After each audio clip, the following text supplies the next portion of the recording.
Hey everyone, I'm Mike Settele, founder of Settele Tutoring, and this is my good luck on the June SAT exam. This is the last SAT of the school year. I know you've been cramming for it. A lot of you watching my videos. I've been cramming for it. That's why this video has no slideshow or anything like that. I literally just needed to talk to the camera. I've got some notes here and I'll give you my thoughts on the test, and especially if you're nervous, some pieces of advice that I think will help. But this is a very low-tech video, so I just figured I'd get the information out there rather than worrying about polishing it up because I just do not have the time. So first things first, make sure you are prepared for the test. Make sure you have all the supplies. Go into the Blue Book app and do the check-in. You need to do that in order to get the admission ticket. You should bring some pencils. You should bring a calculator. Yes, the test has Desmos, but for a lot of arithmetic, I do love a simple either scientific calculator like this one. Any scientific calculator is allowed, or if you've got one of these graphing calculators, most of these are allowed as well. This is the TI-84 that most people have. Remember though, you are allowed one. So if a proctor tells you otherwise, argue with the proctor. Tell them to get the rule book. You are allowed to have a calculator on the exam. Pretty much, again, any scientific calculator should be fine.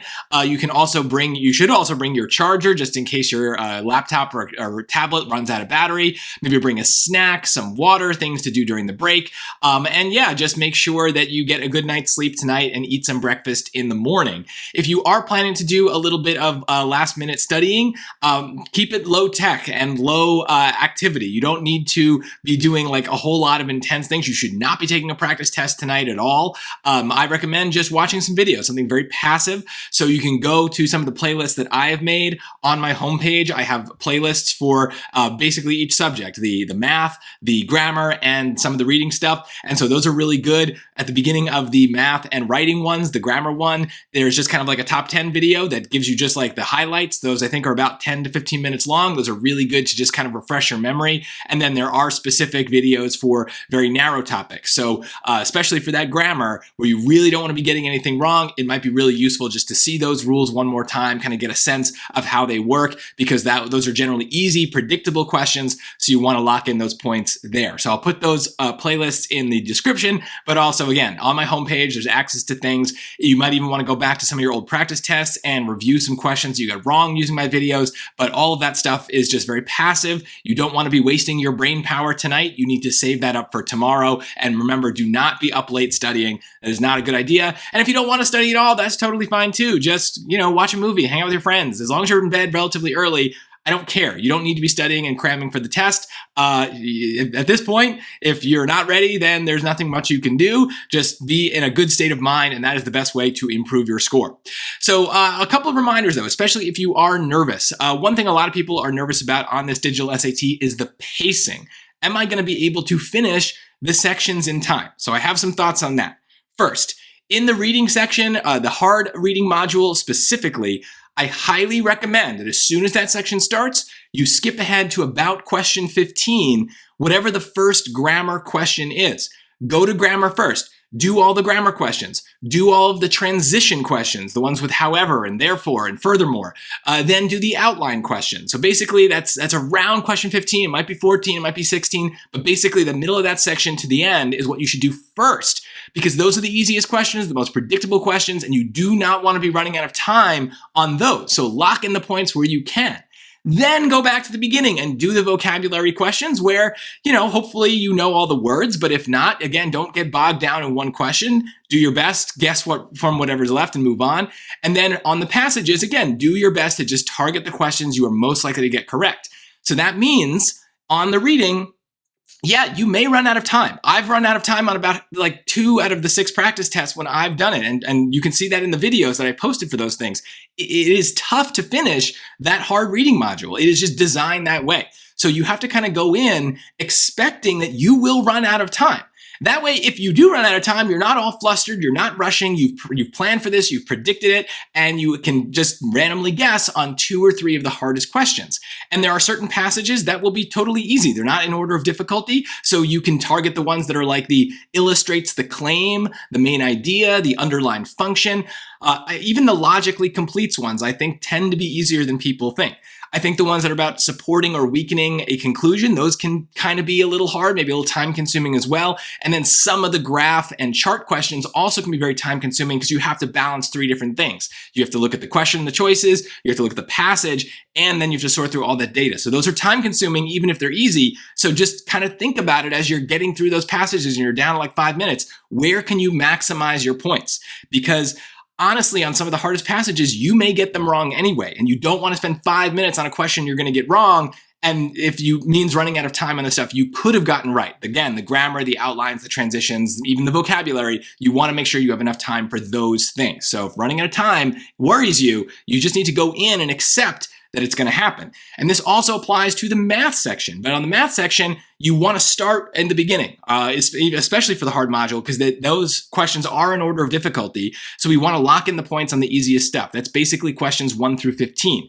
When you get to question 15, you're probably going to notice how much time you have left and have to make some decisions. So my recommendation is when you get to question 15, it's okay to start skipping around and just targeting the questions where you think you have the best chance of getting it right. And again, it's not about answering everything. Guessing randomly on 1 or 2 questions is totally fine if you've locked in the points on everything else. So you want to make sure that you are just maximizing the correct answers. If it means sacrificing a few questions, throwing them overboard, that is fine. That is something that I've had to contend with as well. I've been doing this for 15 years. So if I'm running out of time on some of these hard modules, you should expect that too. And that way, if you don't run out of time, hey, that's a nice surprise. But if you expect to, then at least when it happens, you are not flustered, you are not panicked, you've planned for it, and you have a pacing strategy that can still maximize your score. At about 10 points per question, it's okay to sacrifice 3 if it means everything else is right, because that's still like a 770, 780, 760. So really good score. A couple other things here. Especially for trying to improve your pacing, remember the main strategies for each section, because I think a lot of people waste time deciding what to do for a question and sorting through those first steps of the question. And you really don't want to catch yourself staring at anything. That's a waste of time. As soon as you see a question, you kind of want to start moving through it. So the main strategies that I've recommended, again, I've got strategy videos about those things. They're always about trying to just get it down to its most basic form. So in reading, that's why I often talk about dumb summaries, right? If you don't understand a poem, try to think about the connotation of the poem. Is it positive? Is it negative? Is it a mixture? Then what's the connotation of those answer choices? It's very unlikely that a poem with a positive connotation is going to have a negative answer choice. As stupid as that is, it works a lot. And so a lot of these very difficult, very complex passages can sometimes be summarized with just a simple concept like a connotation, or maybe just one like word or adjective that really stands out and gets repeated. So try to focus on that basic stuff first, and you'd be surprised how far it takes you. It might not get you the right answer, but it'll maybe eliminate some, and then you have a better chance of guessing. Or we can use some of the more complicated ideas in the passage. Maybe think about the trap answers. I really love that video that I've made about that. So go back and watch that if you don't know what I'm talking about. It's in my strategy series.